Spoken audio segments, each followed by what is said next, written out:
just like you guys have mentioned, January or 2020, the summer of love, the whole riots across the country, and you hear that the vice president was promoting a bail fund for the rioters, and I also think that that's part of why January 6th happened. There had been a whole year of riots.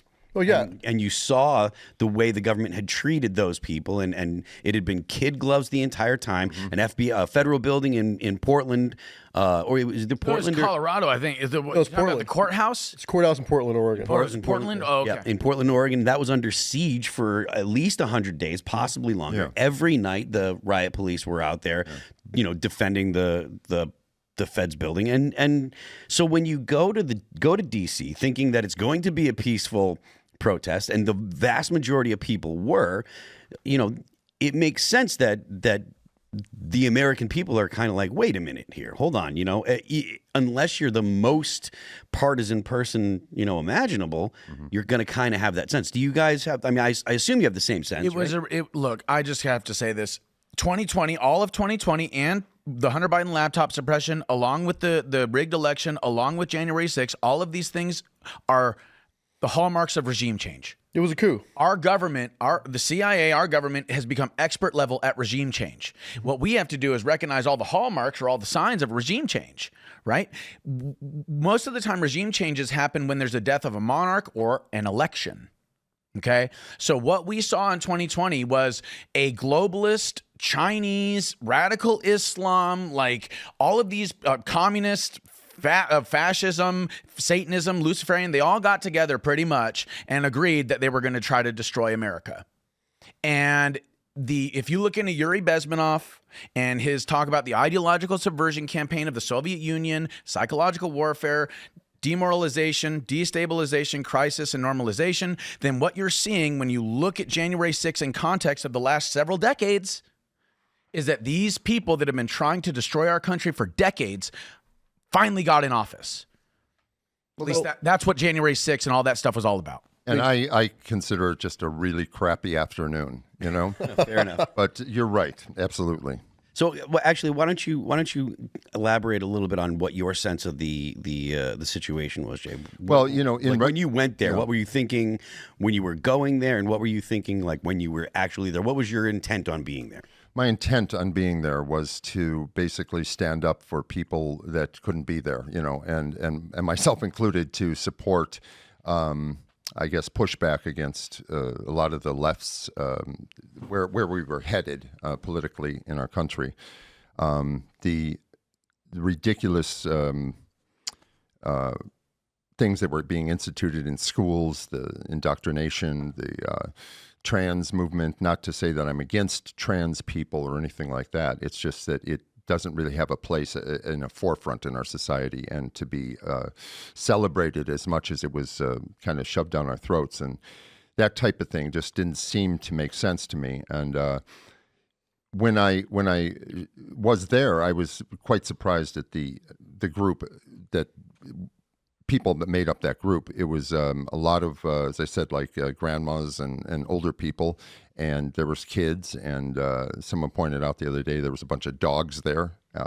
This is not a crowd. Right? Yeah, truly. And it's not a crowd that showed up to do battle, to usurp the government or overthrow anything. And the amounts of the tear gas that was shot into the crowd, and the rubber bullets, which I didn't experience any of the rubber bullets, but the tear gas certainly, that was pretty intense stuff. That you're just a group standing there. It was kind of a boring event. I've said many times it was not like the news characterized it, or how you would experience it watching it at home live. It was they were cutting from one action moment to the next, Sure. and it just seemed like a wall of violence, and it certainly wasn't that. Right. I'd never been to a protest before, and I had no idea what was going to happen. So I was kind of surprised when I started seeing people in younger guys in military, stuff, garb, pulling weapons and stuff out of their backpacks. And I thought, well, this is kind of weird. I thought this was just a protest that would be, certainly peaceful. And they started, yelling at the police and this and that. And later on, I figured that was what they meant by agent provocateurs and the presence of the FBI's assets and CHSs and confidential human sources and that type of thing.